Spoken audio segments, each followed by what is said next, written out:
Greetings, fellow penguins and Danish here. Happy New Year! It's 2015. Now, and 2014 has been a hell of a year. We've gone through a lot of stories, and it's a new year, new starts. Well, in a way. So to celebrate that, I thought it'd be nice as a New Year's special to go through not just one story, but 12 different stories, one from each month. Each and every one of them, I've made sure I have not covered any of them. So this is 12 brand new stories all at once. One for each month. So yeah, it's a special. And I think I'm going to be doing this every year. I'd like to. So, story number one. January story. I found this story. So, not all Target employees are assholes, basically. So this is one for mostly American audiences. Police in California's Bay Area say Target employee Roxana Ramirez saved a kidnapped girl by being alert. Ramirez explains that she grew suspicious of a fidgety man in her Pittsburgh store. Her job is to watch for shoplifters, who then went out to the parking lot and stayed for hours, acting like a weirdo. At one point, she saw him grab his steering wheel and shake it. She took down his license plate number just in case, then phoned it in to the police later that night when she heard of an Amber Alert for a missing 7-year-old. Descriptions of the suspect and car in the alert rang bells. Sure enough, police soon tracked down and arrested the 43-year-old suspect, David Douglas. They found the girl too, and she was fine. What she did was what truly broke the case, according to the police. Brilliant. Staying alert. Now, sometimes that's all it takes. But she kept watch on him for hours. Watch on him, just standing around, acting like a weirdo. She felt suspicious because of how fidgety he was. And it's just the way he acted. She remained alert and reported him just to be on the safe side. And in response, she saved this person saved a 7-year-old girl, and she was fine in the end. They found the girl, and she was perfectly fine. That is brilliant, and that's January's story. That's just great. It's nice to see stories like this that such potentially horrific events that are completely cut down because one person does the right thing. One person does the one thing that completely breaks that possible event. It's great. I love it. Now, February. It's time for February story. Story number 2. Now, this one is just generosity. Complete generosity. It's brilliant. It shows that money doesn't have to change you. That's what I'd like to believe. Margaret Southern lived a private life in her modest South Carolina townhouse. She taught special needs kids, looking after her ailing brother, drove the same 1980s Cadillac for years, and loved both her dachshund, who would bark without Southern's undivided attention, and the local minor league baseball team. No one but her investment manager suspected the 94-year-old had millions stashed away until she died in October 2012, leaving an $8.4 million fortune to the Community Foundation of Greenville, South Carolina. What's exceptional is she didn't spend it on herself, and she was able to accumulate a lot of money that she wanted to direct to her dearest charities. The foundation president said, "I haven't met a lot of people like that." Southern's husband was an actuary, I believe that's how it's pronounced, I'm not entirely sure, never seen the word before, who left his wife a comfortable estate when he died in 1983. Southern decided to invest because she wanted to be able to buy anything she wanted. The man who managed her investments said, but she still lived simply and was known for being generous with friends. As per her wishes, half the money will go to the Greenville Humane Society, the first $200,000 of which it will receive next week. Bear in mind this was posted right at the beginning of February, to be used to pay off the loan it took out to build 2 years ago. The rest will be divided amongst various charities, including some focused on children. Southern also left money to relatives and caregivers. $8.4 million. And every cent of it ended up going up to charity. Multiple different charities. Imagine the difference that could make. That kind of money, if used rightly, because let's be honest, there are a lot of questionable charities out there that take far more than they give. They're not charities, they're companies. There are a fair few charities like that, keep in mind. But imagine the charities that don't do that, because there are good charities out there. I will admit, I have worked for one. For a brief time, but I have worked for one. Non-profit. It was voluntary work. Save the Children. I was there for a good 2-3 months. But imagine $8.4 million. Just to give a comparison, that would be between £5 to £6 million if I got the exchange rate right. Last I checked, which to be fair was a while ago, £1 sterling is equal to $1.5. $1.5 US. I may be wrong, it may have changed by now because that was a while since I've checked. I will be perfectly honest. Otherwise, that is between £5 to £6 million. That is a hell of a lot. Imagine the difference that could make for any charity, any number of charities. The difference, if used right, would be massive. And that is brilliant. I love it. It's brilliant. And that is generosity to the max. It really is. Right, March's story. Story number 3. What have we got here? Well, what we have is just heroism. Just basic heroism. A little relief from all the depressing air travel news this week. Bearing in mind this was posted March the 12th. 2 passengers helped save the life of a baby who had stopped breathing aboard a US Airways flight. According to others on the flight from Tampa to Phoenix, the drama began when a woman began screaming that her grandchild had stopped breathing and was turning purple. 2 passengers came to the rescue, one of whom happened to be a CPR instructor. I did chest compressions, cleared his mouth, gave him some rescue breathing, stimulated him. Garrett Goodwin tells TV station. He came back around, but it made for some anxious moments for the rest of the plane. Everyone was invested, and we heard the baby. And when we heard the baby cry, it was a teary moment for everyone, recounts another passenger. The baby was doing fine. The best guess is that a high fever triggered a seizure. Short story, but brilliant all the same. This young kid stopped breathing, turned purple. This kid's life was in danger, and bear in mind it was a baby, very young, and generally, baby is considered less than 3 years old. Imagine how fragile. We all know a kid that young, someone that young is very fragile, both on the inside and on the out, in every way. So, and of course, imagine the stress, the fear going through that kid's family.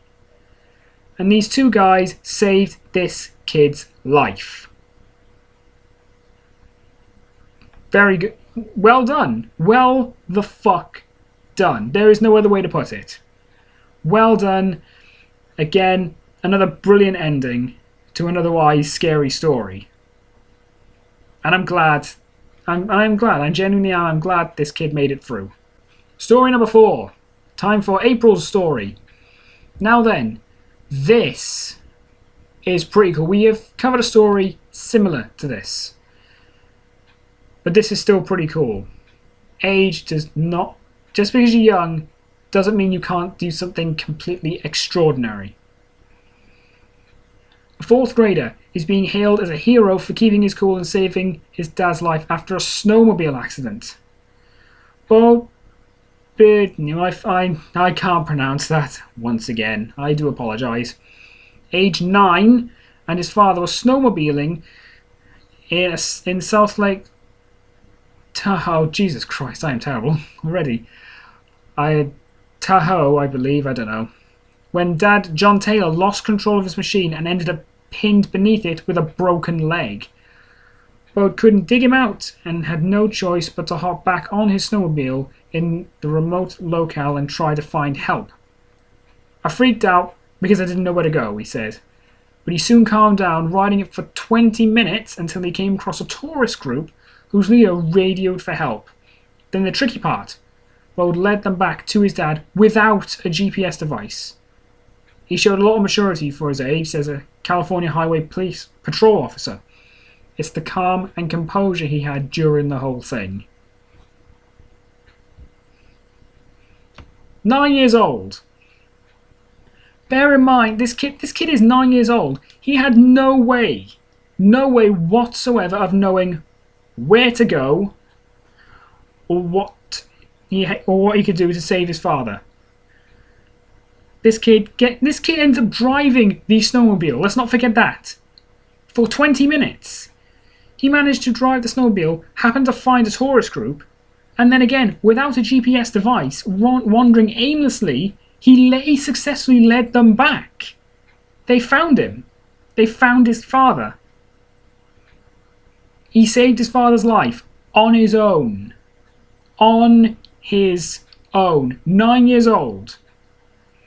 That is magnificent. No other word. No other word. Respect for that young boy. Absolute respect.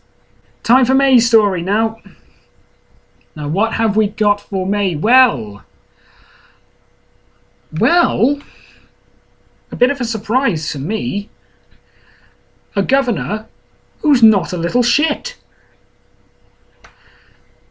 On his way to dinner in Portland yesterday, Oregon Governor John Kitzhaber, I believe that's how you say it, spotted a woman unconscious along the roadside. So he halted his driver, jumped out of the vehicle and hurried over. Making use of skills from his days as an emergency room doctor, he administered CPR to the woman who was not breathing. His rep says she apparently overdosed on heroin. Kitzhaber had one of his guards call for medical help, and the woman had her heartbeat restored with a defibrillator. Since she's been hospitalised and is expected to survive.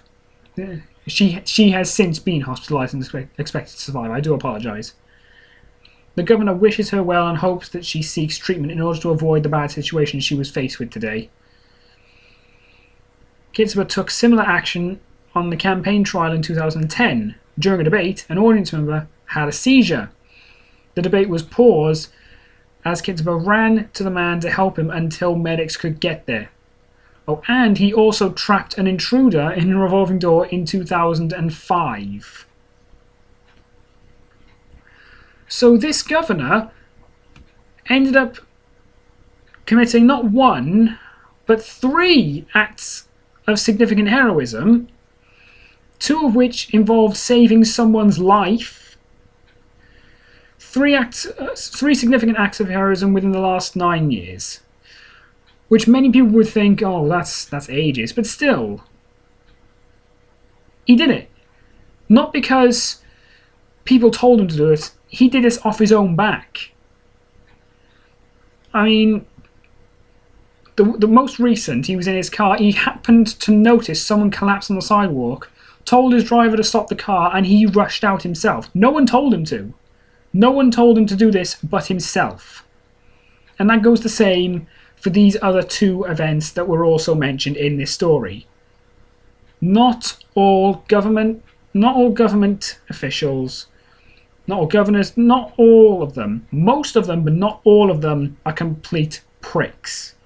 And this guy proves it. He didn't do any of these acts because he was told to. He did this because he felt it had to be done. Not for publicity, not for a reward, but because it was the right thing to do. And that is the mentality more people need to adopt. More people need that kind of mentality. Not to do stuff for the reward or because people tell you you have to do it. You do things like this because it's the right thing to do. That is what more people need to start thinking about. And I am happy that people do think like this. I am. I really am. Not enough people do, but I'm glad that people exist that still do. Moving into the summer now, it's time for June's story. And what we have this time proves that the internet is not completely flooded with bloodthirsty little assholes that want nothing more than to rip everyone a new asshole.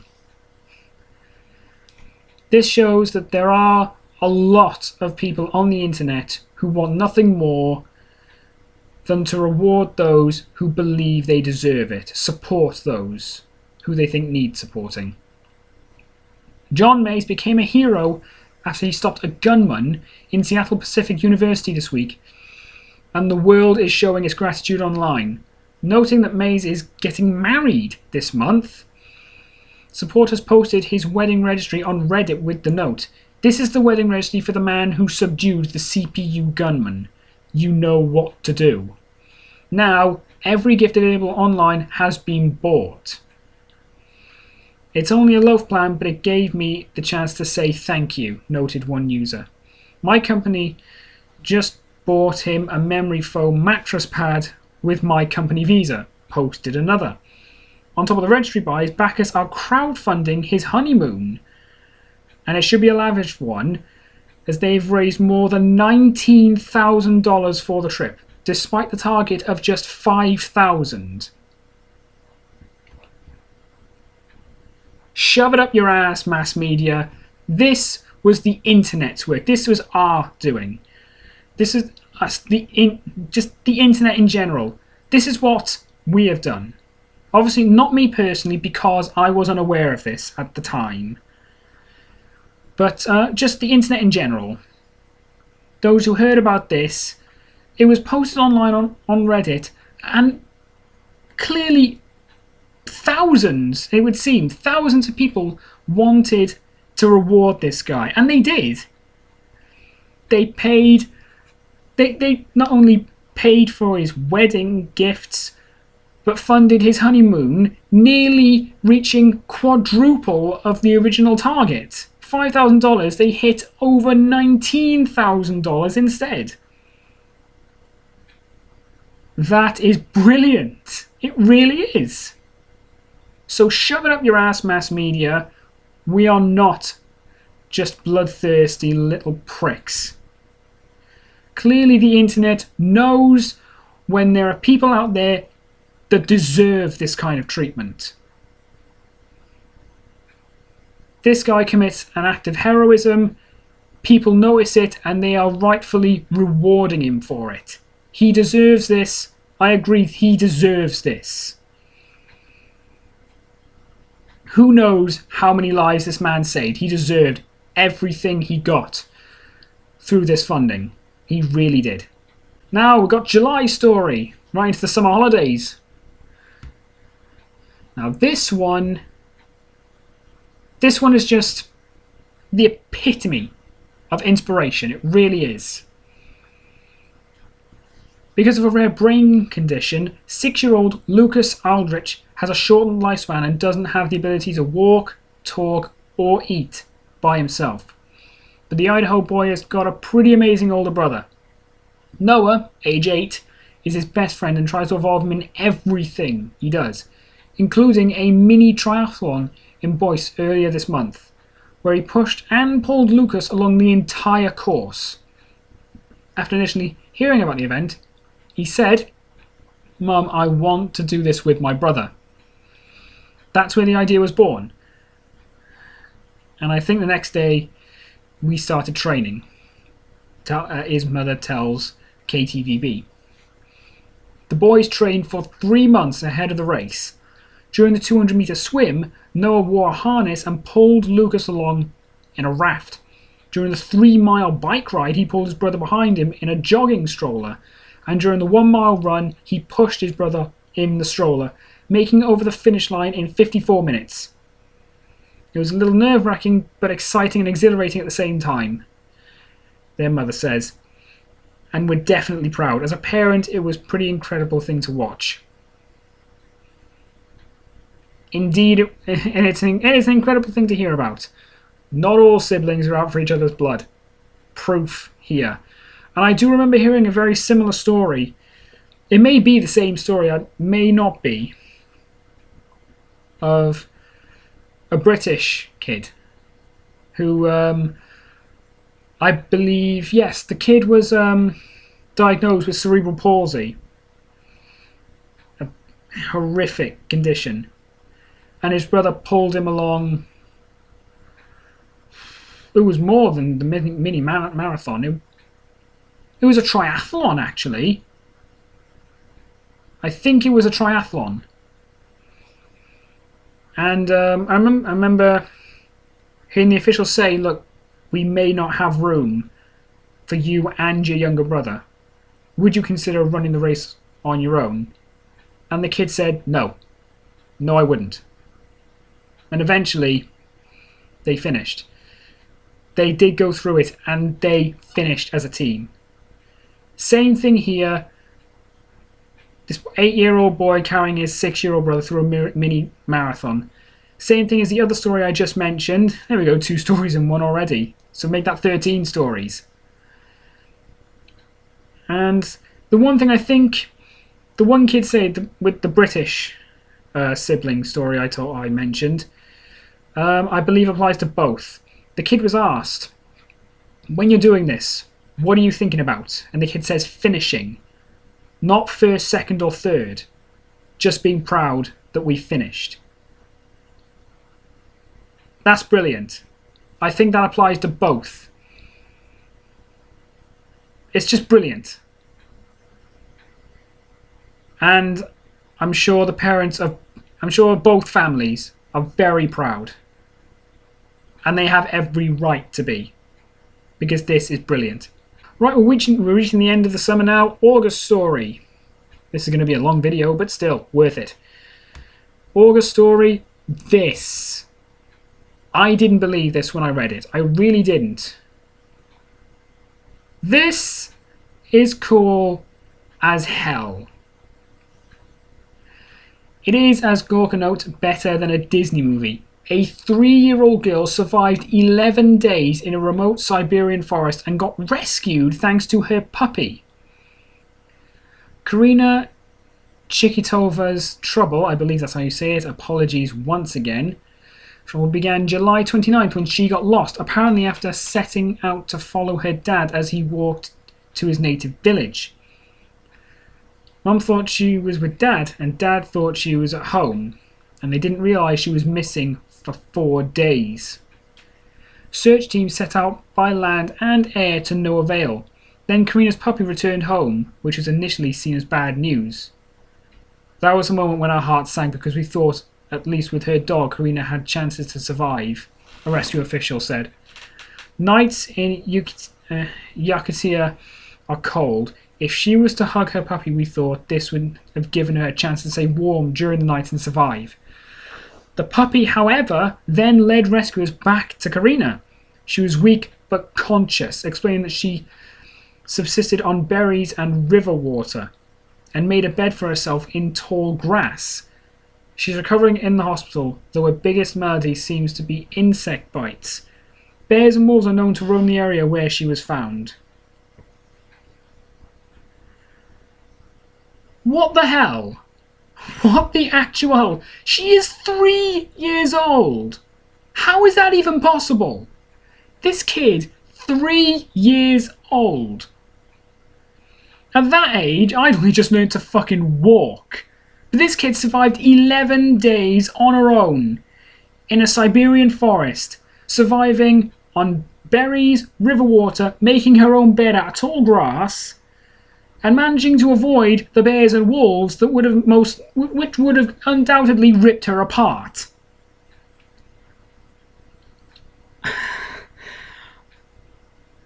is that even possible? I don't know how that is possible. She is the... I'm at a loss for words. That is just... I don't know how that's possible. I don't know how that can be possible, but here it is. 3-year-old survivalist. 11-day... this is one of those things I have to keep repeating to myself. And even then, I still have trouble believing this kind of thing. It's just, that's it. It's brilliant. That is the story to end all stories, let's be honest. We are going to be very hard pressed to see a story that tops that one. We really are. Moving into September now, new story. I know I said we're not going to find a story to top it, but we still got some good stories left for our last few months. Now then, September story. It's not really, well, it's to do with bears this time, which seems a bit off, but it's pretty cool. Because even animals have a sense of morality. An Alaskan brown bear that had already rescued one cub after it broke its leg has once more become Katmai National Park and Preserve's resident hero. Holly, officially known as Brown Bear 435, but described by park rangers as Supermom, took in an abandoned grizzly cub as her own after the cub's real mother ditched him at a waterfall over the summer to run off with a male bear that was wooing her. The yearling has even been spotted sharing food with his new mum's biological cub, which rangers say rarely happens between bear cubs that are not related. The adopted cub, thought to be about 21 months old, was abandoned near Brooks Fall in July. He would wait for his mother for hours near the falls, and she'd occasionally show up, but then she stopped coming. Officials could not intervene. Park policy mandates letting nature take its course, so they were glad and amazed to see Holly teaching the cub to fish one day, taking over where the cub's own mother had left off. They've been inseparable since, though Katmai authorities suspect Holly may have an ulterior motive, stockpiling another warm body to help her and her cub survive the harsh winter. Still, we don't know what caused Holly to adopt them, says Katmai's chief of interpretation. It may just be a powerful maternal instinct. Now, one of those last lines did scare me a bit, considering, may just be stockpiling another warm body. But, considering what the parent has done, that actually does seem unlikely, considering the two young cubs have been sharing food, which again rarely happens between bear cubs that are not related. And the mother has actually been teaching the adopted cub to fish. Why go through all that effort if you're just going to use that cub to survive the winter? Why go through all that effort? I would like to think that this is, as said, a powerful maternal instinct. And just an act of kindness. An act of noticing that this is wrong and this needs to be fixed. This cub needs a family. And the fact that that mother took that cub in makes me happy.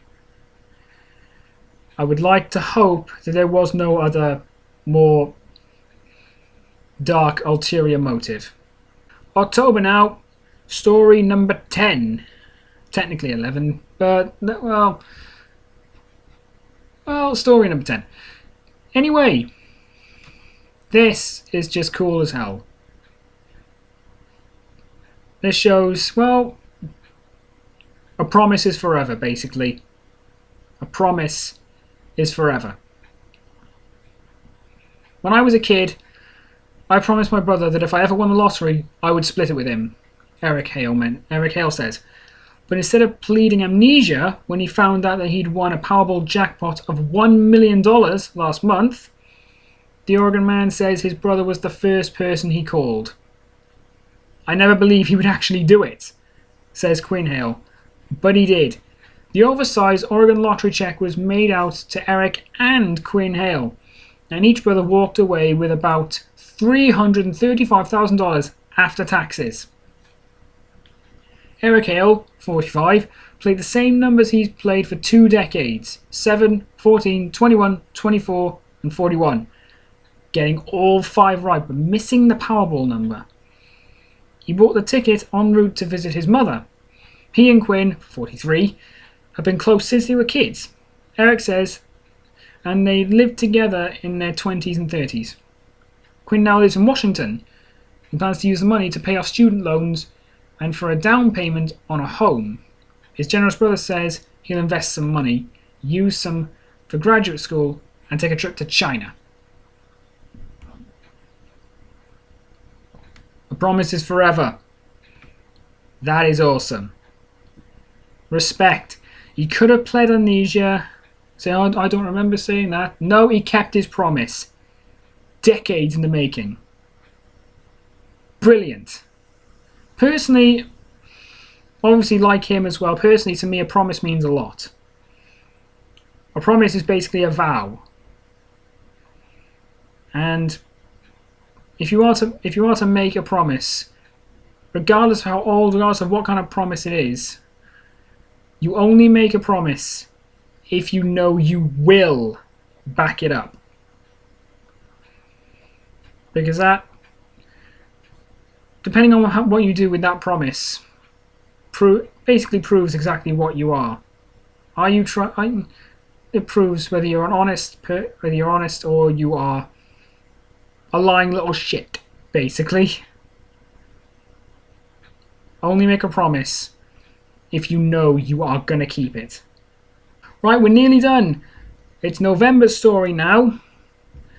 Now then, what we have here is just pure luck, basically. This is luck, but it's brilliant. A snow fort nearly became a snow tomb for 2 boys in Newburgh, New York.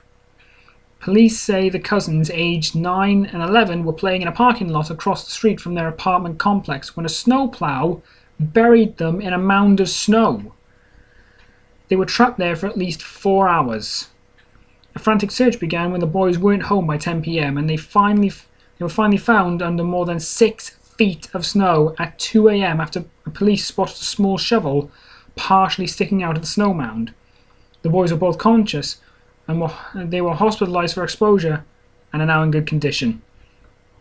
Police say the plow driver was on the other side of the mound and wouldn't have seen the boys. They were unable to move their arms and legs while trapped, but a dome of air helped them survive in what relatives are calling a Thanksgiving miracle. All I see was the feet, says a neighbour who helped dig the boys out. When I got over there, the little boy's feet were hanging out of the thing, and he was shaking. And his mother was like, "It's all right, he's there, he's there." He's like, "Mommy, mommy."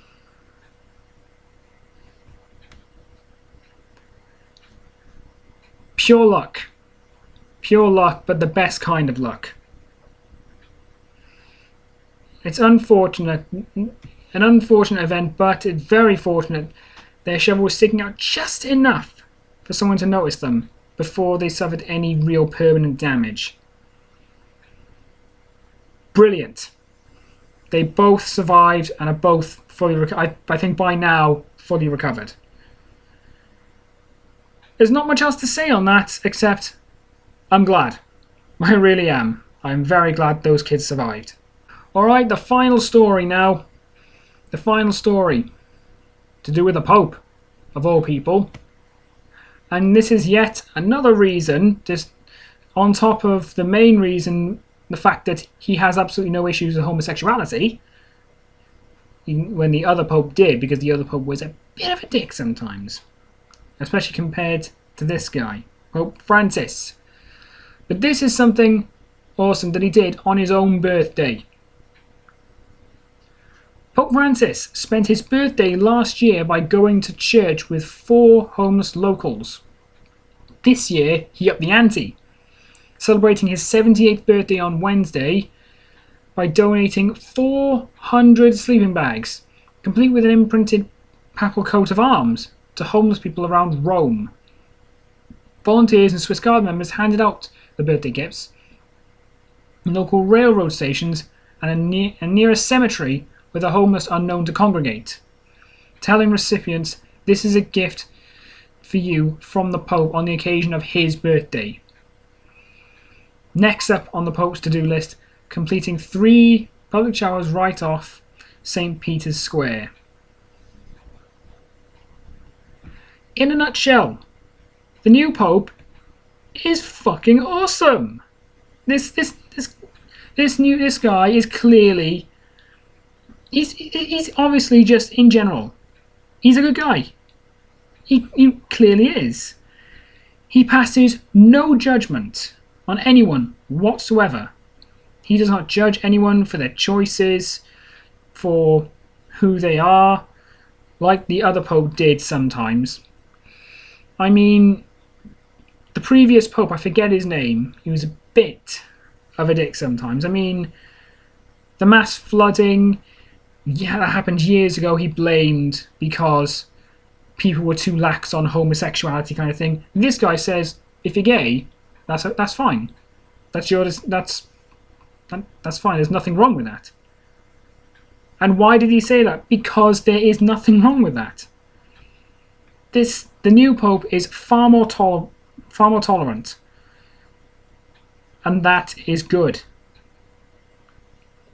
I mean, there's not much to say except very. I don't know. My fucking brain's going. Too many stories. Thank you very much, Pope Francis, for being a decent human being. Basically, thank you for not being a fucking dick. Because we have on this planet too many fucking dicks. It's nice to know you are not part of that. The head of the church, and he's clearly a nice guy. That's what they needed. Someone to preach goodwill other than pass judgment. And it's about time we see someone in a significant position that does just that. So I hope I hope you liked at least any of those stories. It was a New Year's thing, and I'd like to do the same thing at the very beginning of 2016. A little New Year's treat, just looking back on many of the good things that happened over 2014. Because let's be honest, 2014 has been a bit of a shit year in many cases. And my back's fucking aching now. Oh well, no worries. I hope at least one of these stories made you happy. The one that made me happy the most, the 3-year-old girl that survived for 11 fucking days. I think I made that perfectly clear. I still have trouble believing that. But it's the most awesome thing I've ever heard. 3 years old. How is that even possible? Anyway, each and every one of those stories made me happy, and I hope they made you happy as well. And that's 2014 behind us now. It's time for 2015. I hope there's more acts of kindness, heroism, generosity, just general goodwill to happen in 2015. I hope there are more. I really do. So, thanks for watching. Leave a like, leave a favourite, subscribe so that you can become part of the Penguin Army today. Yes, I said it right for once. And we will defeat the Chair Squad. And if you have another story that I've not yet covered, let me know. I want to hear it. I really do. If it makes me happy, I will cover it on top of the regular stories that I cover. So until next time, here's to 2014, and let's hope there's more stuff like this in 2015. So until then, fellow penguins, Danish out.